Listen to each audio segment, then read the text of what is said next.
So as Pakistan continues to witness major upheaval in its political scenes, the country's Pakistan Tehreek-e-Insaf party has now decided that it will hold massive protests outside the Election Commission's office on Tuesday to demonstrate against the country's chief election commissioner.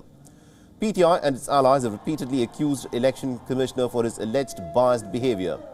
Amid this ongoing political crisis, the announcement of the protest was of course made by the PTI leader Fawad Chaudhry on his Twitter handle.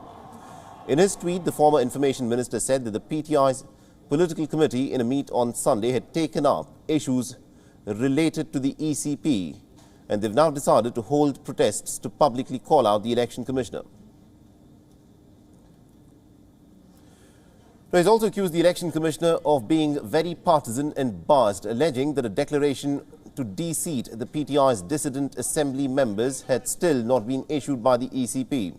And this comes a day after the PTI chief and the former Prime Minister Imran Khan had announced that the party will file a reference against the CEP, Sikandar Sultan Raja, as he had failed to carry out the delimitation of constituencies on time. It also called for the resignation of the election commissioner and charged him as being completely biased against the Pakistan Tehreek-e-Insaf. Responding to the allegations and charges made by the PTI, Pakistan's chief election commissioner Sikandar Sultan Raja said that he had no intention of stepping down and will continue to work in the best interest of the country. Imran Khan and his party have continued to challenge the existing regime since being ousted from the government. The party has called for early elections and time and again has alleged that a foreign conspiracy had led to the vote of no confidence against Imran Khan.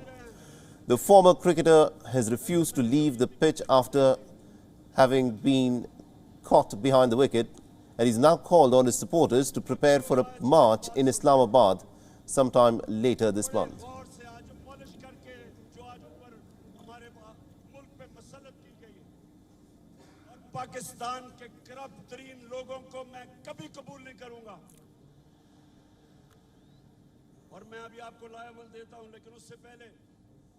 WION is now available in your country. Download the app now and get all the news on the move.